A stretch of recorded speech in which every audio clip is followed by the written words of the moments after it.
Child, I just got through watching this Love and Marriage Huntsville Part 3 reunion. And let me tell y'all something. I'm glad I took a break before I watched it because this thing got me exhausted. It's got me all types of worked up and angry on the inside. And I know y'all want to talk about it. So here you go.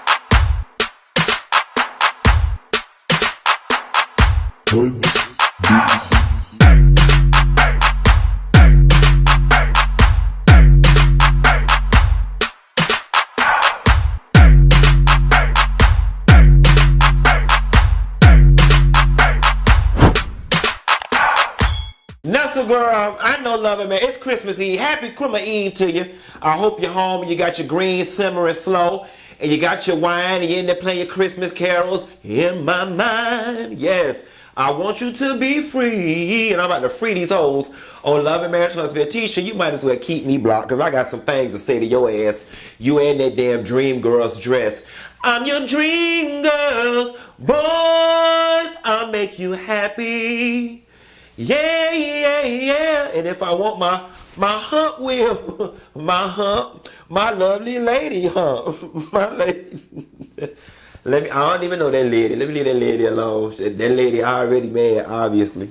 Hey, Tisha. Anyway, y'all.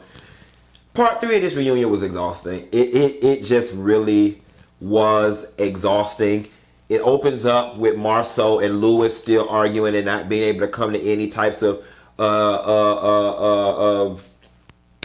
joint decision. I don't know what my vocabulary is. It is some lemon pepper wings, so I'm mess my head up. Unable to come to any type of joint decision or, damn it, agreement on him and obese Whitley Gilbert. Fuck, what's her name? Tiffany. Fat Albert and Tiffany ass stand out of folks' marriage. The whole cast jumped on their ass about being transparent, and Louis and Tiffany is both full of damn shit. So then they take a break, and they send the guy, Georgie, shut up! I'm on the phone, damn it! They send the guys one place to get ready to reset the stage. So of course, Marceau and Maurice go in one room. Louis goes to the only place he's welcome, and that's in there with Martell. And Martell says, "Man, I was trying to have you back in there kicking Louis. Don't you carry your ass down to the men's warehouse next season and get no damn suit for the reunion, okay? Deaconess Williams, Deaconess Whitlow, all right? Or you took your ass down to the big and tall suit barn, all right? Just because you seen Shaq in the mailer for the damn ad didn't mean you had to take your ass down into the big and tall suit barn for that damn box cut cheap ass 2 for $20 ass suit you had on.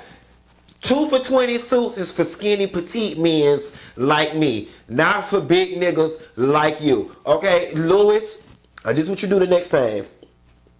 You go down there, you get you a nice tailored piece of suit, and you go in Tiffany's closet, and you get her biggest girdle, and then you get the second biggest girdle, and you put them both on, okay? Because when you walked in Martell's room, you was jiggling, baby. Go ahead, baby. You was jiggling, baby. Go ahead, baby. Ooh, baby, I ain't gonna be able to go to Huntsville. All these people be trying to whoop my ass. You better not let me have no shot, Louis, because shit might go a different kind of way. I'm smaller than you. I know how to fight a big bitch. I just can't let you grab me, but I'm faster than you. I don't fought many of this mouth right here. I don't fought many a big bitch. All I got to do is run your big ass around the car 2 times, wait for you to get out of breath, then stick and move, bitch. I'm gonna fuck up if I let you grab me, and if I let you sit on me or put your weight down on me. If you put your weight down on me against that car, it's over for me.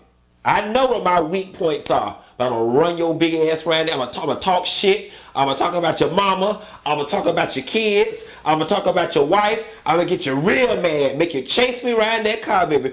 Once I run your big ass around that car 2 times, bitch, you get to breathing, that breath get labored, it's a wrap. I'm gonna turn your ass every which way step loose. Hiya! Spin, flying kick. Oh, you get all of it, bitch. Woo! So you try me if you want to.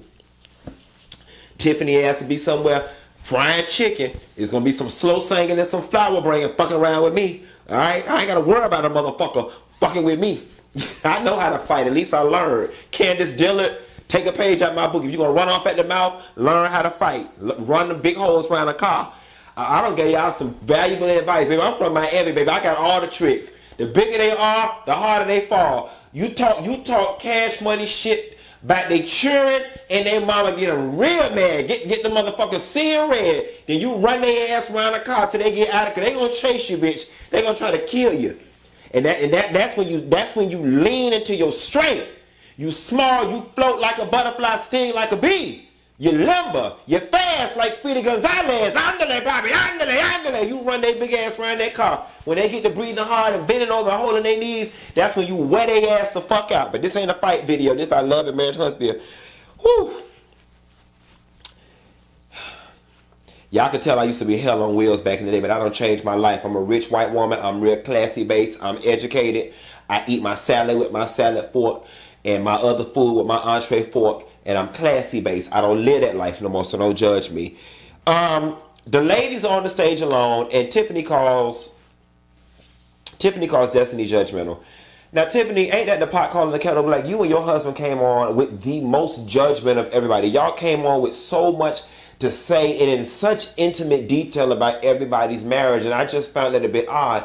Then when they were asking you to give examples of Melody being judgmental, of Destiny being judgmental, you could only bring up points in which y'all had a disagreement, but never once did anything that came out of your mouth illustrate her being judgmental. I mean, don't get me wrong. I think it's human nature for us to all to form a judgment about someone when we hear a situation or we see something. I think it becomes judgmental when you lean into that judgment, or when you speak aloud that judgment, or you allow that judgment to shape how you interact with that person. That's when it then becomes judgmental. I don't know that that's how I would describe Destiny. And there's a whole lot of negative names that you can call Destiny, but I don't think judgmental would be one of them.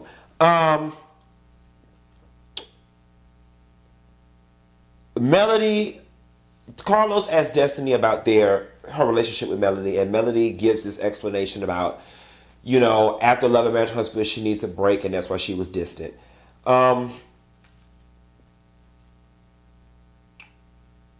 I am with Tisha.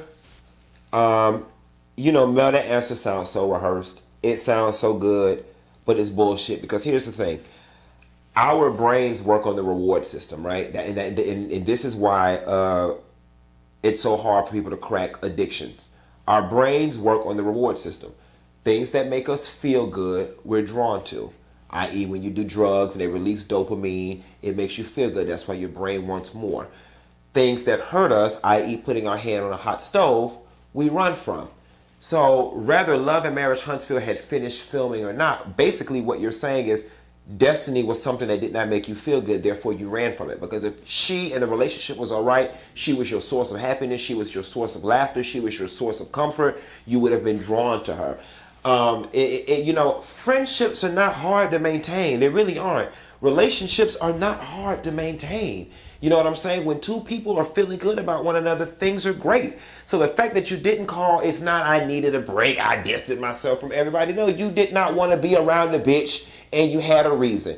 You were feeling away. You had a little attitude. You may not be able to put words to it, but you were feeling something negative about her, so you stayed the hell away. Because if it felt good, considering all the hell your ass is over there catching, you would have ran over there and ate tuna fish and crackers with her and Kool-Aid. You know what I'm saying? But you wasn't, so we're not really buying it. And Tisha, you were absolutely right. And, Tisha's body language changed. She was like, ugh, here we go. Because, Mel, you was putting on. But you know what? That's that Phaedra Park Southern Belle shit. That's just what folks do in the South. We're taught to put on niceties. You know what I'm saying? And to be pleasantries, rather. But Mel, people seeing through that damn bullshit. And I'm going to tell you what else was very, I hated what Mel did. I'm sorry that you're hurt. I'm sorry that you feel that way. Those are the most disrespectful, antagonizing apologies you can ever give somebody. Sorry that you're hurt. No, not sorry that I'm hurt. Because that makes it seem like, oh, I just walked outside and stepped on the pebble and I'm hurt and you have nothing to do with it. No, the appropriate apology is, I'm sorry that I hurt you.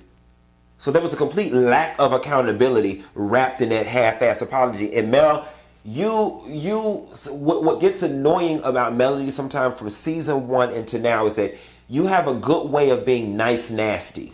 You know what I'm saying? Because if Destiny would have called her on it, what Mel would have did was said, look, I apologize. I'm apologizing. And that's not even good enough for you. But if that's not good enough for you, I don't know what to say. You know, you didn't apologize properly. And you know it. So stop it. And you know, it's so funny because you look at shit like that and it make you sit back and be like, that's why you catching the hell you catching with Martell. Both of y'all like to play mental gymnastics with people. And it's funny because in the midst of feeling sorry for you, because I do feel bad for you as it relates to what Martell has done for you, but it makes it easier to just overlook the shit and be like, oh, well, that's her business when we see the way you treat your friends. You know what I'm saying? It just, quiet as it's kept, I wouldn't be friends with none of y'all hoes. Quiet as it's kept, other than Kimmi.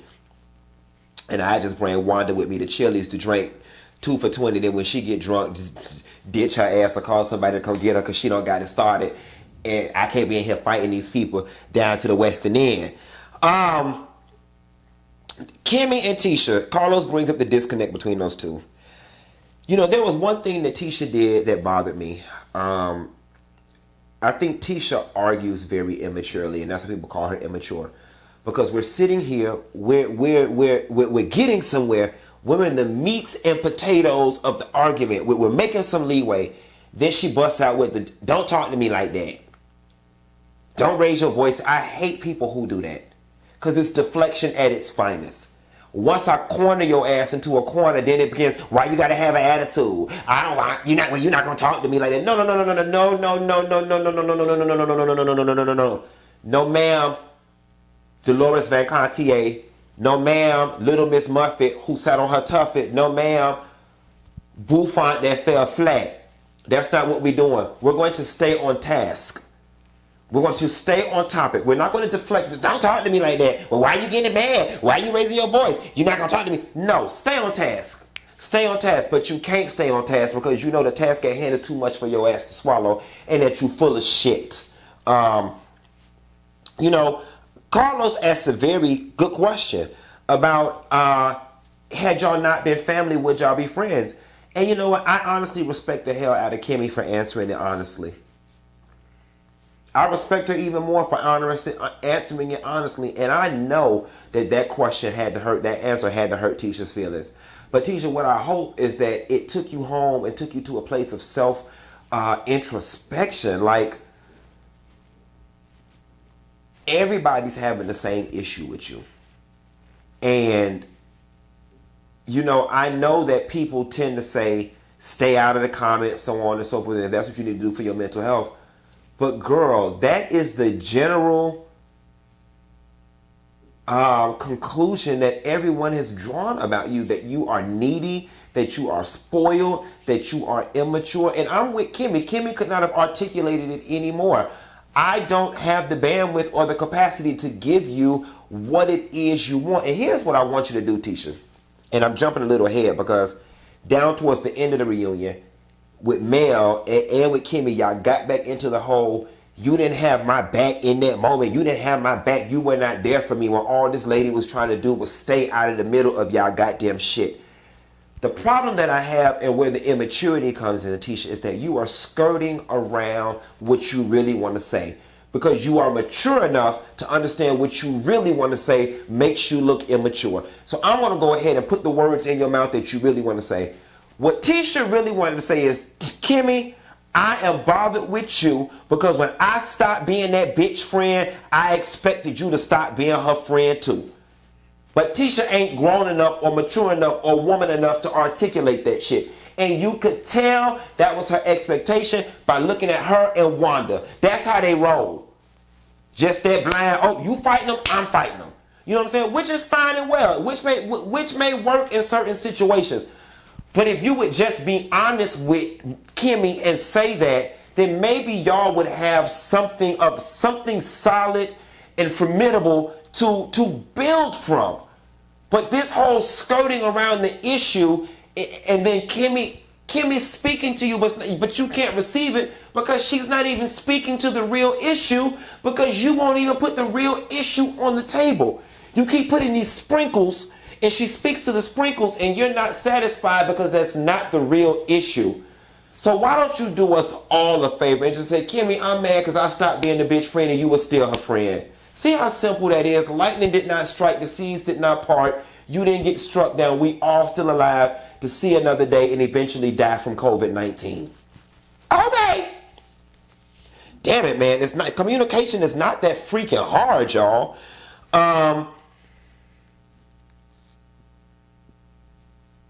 They go to commercial break, and Mel and Tisha get into a bit of discourse about, I was not talking about you. Well, Mel, I gotta call bullshit on you again, because you were trying to split hairs at this point. Talking about my husband is talking about me. Talking about my business is talking about me. Talking about my marriage is talking about me. Talking about my mother is talking about me. You see what I'm saying? You can't separate me from my husband. You can't separate my marriage. Oh, I said things about you. You know, you were saying things about her marriage, but you're trying to split hairs. But did I say anything about you? Okay, you know, and I just wish Tisha knew how to flip that better. I was like, you know what I'm saying? Fine, you didn't say anything individually about me, but you said something about my marriage, which is equally as infuriating. Now, what's your response? I know what to say to a bitch, okay, Tisha. Next time, have a phone on speaker and have an IV up in your ear, and I coach you through it, or whatever the case may be. Because there were so many circles you could have wrapped around her ass, especially when she stood up with that one sleeve like she was in damn Spike Lee's. What's the School Days, honey? Yes, Melody with the one hand like this. I was just waiting for her to do like this. Or like Lisa Fisher did. How can I ease the pain of love? So the mamas come out. And Miss Wanda was ready for Van ass, okay? But we're going to start with the mamas and Martell. And Miss Van says that she was an advocate for the marriage. And Martell says he believed that she was.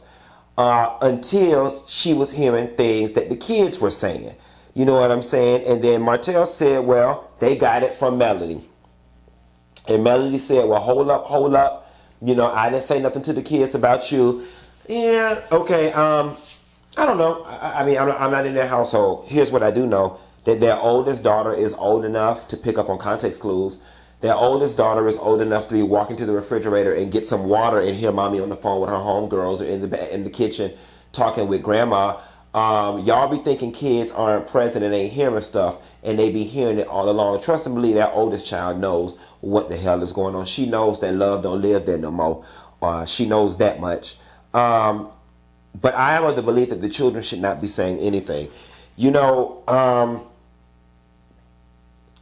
Martell not telling those kids that they have another sibling, you know, it says something. It says a lot of things.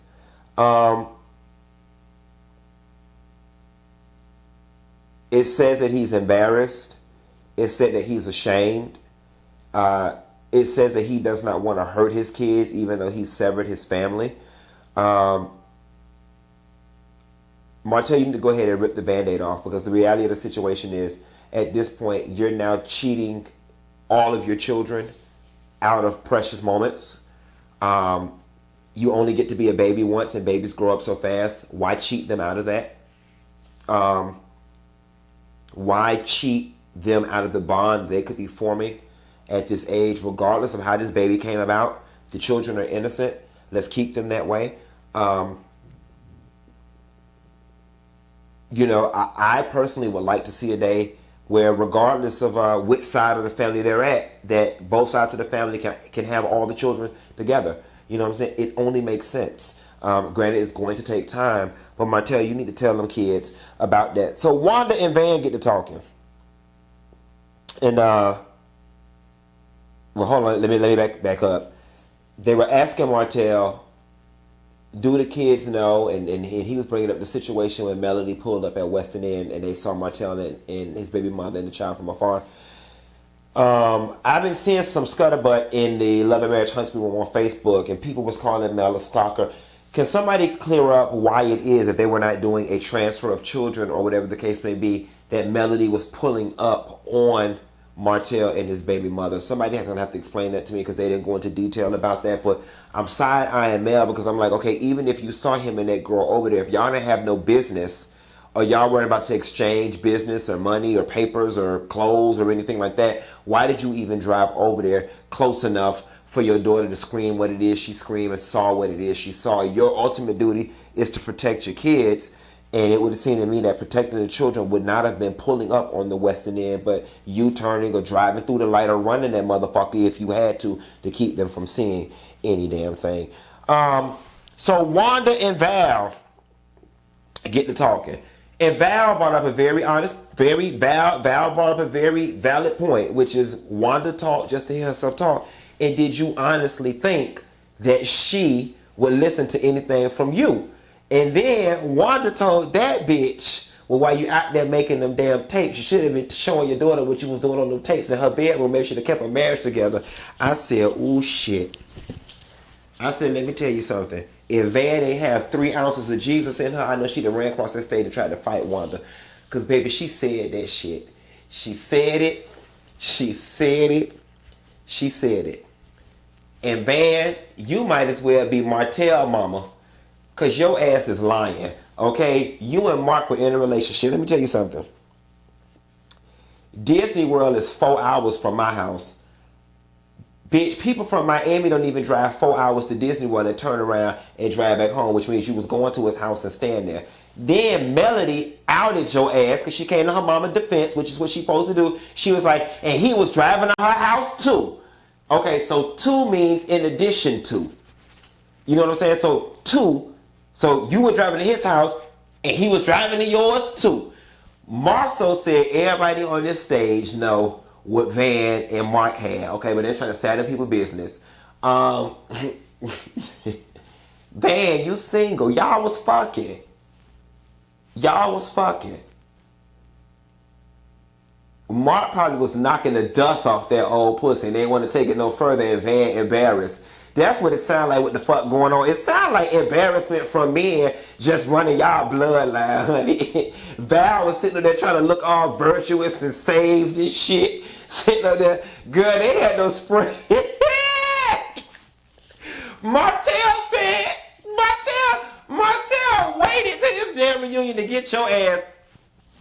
Cause we ain't have to know you was driving 4 and 5 and 6 hours to go see this damn man. That's when it was done. Okay, we were just friends. We were friends. Let me tell you something. I got friends that I graduated from Florida State University, where I got my degree in economics 20 years ago. They live in Fort Myers. I'm in Miami. They 6 years ago, bitch. That's been 20 years, and I enjoyed to see their ass once. Okay, baby, you was friends and often lovers. Okay. Fucking undercovers. Yes, God, honey, but Van want to sit up there. You know when a bitch sit up proud to turn their damn head, honey. You know what I'm saying? They give you their listening ear. They hurt. Van. Somebody cue Meg Thee Stallion. Big old freak. Hey, big old freak. Yes, God. Van, what you was doing on that tape? You was landing low and spreading it wide and hollering like a banshee. Yes, God, honey. Police put me over. They don't write no ticket. Ow, between my legs. Trying to lick it. That juicy. Hey, that's Jackie O, bitch. Bam was giving them some of that juicy fruit. Hey, juicy. Yes, man. Candy coated kiss. What you're giving makes my body rock. Keeps me sizzling. Do what you want. I don't care. There was his lollipop. Mark licked her everywhere. Juicy fruit. Yes. Van, listen. And look at Van. Van big, bitch. I know that fruit real juicy. Ain't nobody, man, be gonna like me after this. I don't give a fuck. Ain't shit in Huntsville, no way. I ain't gotta come to that podunk ass town with them po mouth ass residents. Lord have mercy, Jesus. Anyway, Van, Mark, I got 5,000 for the tape. 30-second clip, 5,000. Hit me up, DM me. Oh Lord. Anyway, Wanda brings up. Carlos goes into Wanda and Kimmi and the fracture between them and all that. And Wanda brings up that her and Kimmi are close in age, so she does not feel disrespected when her and Kimmi go head to head. Good. She said, whenever me and Kimmi have something, it's woman to woman. It's not like male and me or whatever. We not far in age. So I gather they must be within 5 to 6 years age difference of one another, which is fine and well. We ain't even going to talk about the math between Tisha age and Wanda age. I'm going to stay out that lady adolescent business. Okay, her prepubescent pregnancy business. I'm going to stay up out of all of that. I'm going to stay up out of all that. Department of Children and Families need to be called because while she this age and pregnant, I'm staying out of all of that. That ain't got nothing to do with me. She healthy and she here and Tisha is alive and well and got a little boo font. She got a boof. Maybe she'll get the font on the next reunion, but she got the boof. Maybe Marcel buy her the font for Christmas, but she got the boof. I was trying to inflate it a little more, but that was all I had in my lungs. Nevertheless.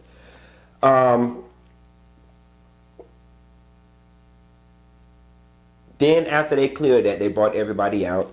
Mel and Martell started arguing again.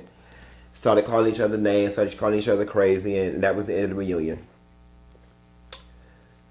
In conclusion, Carlos did his thing. Very thorough. I'm pleased. I'm good. I'm actually this is the first time in a very long time that or ever, that I've watched a reunion. And at this point, I don't even need next season to pick up where we left off. Because every sentence ended with a period. There's no cliffhangers here. There is they actually now honestly have to start whole new storylines.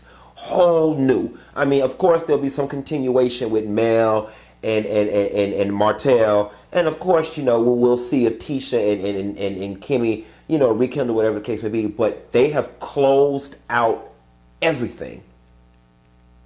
Everything is closed out. There's no stone that has been left unturned. We are full. So now we can sit here and wait 6, 7, 8 months, however long it's going to take for them to come back on TV, because there's no questions that have been left unanswered. And that's thanks to the way Carlos King handled this reunion, hosted the reunion, and how transparent and vocal and eloquent that the cast was willing to be. So Love and Marriage Huntsville, y'all did this. Carlos, you're my boy. You did this on. You need to give all of them a raise. You need to give Carlos a raise because he delivered y'all a hot-ass show. And yeah, that's all I got. I ain't got no more. Y'all be sure to like and subscribe. And I may do y'all a video, a family-friendly video tomorrow on Christmas, or some funny topics or whatever for y'all to play with y'all family, introduce the family members that don't know about me. I got an old nasty piece of Miss Claus wig and then some red lipstick that I found while I was cleaning up. I might put it on for the holidays. We'll see. I'm going to go back in here and continue trying to get this whole spirit off me so Juanita Bynum can stop blowing up my phone. I'll call y'all later. Bye.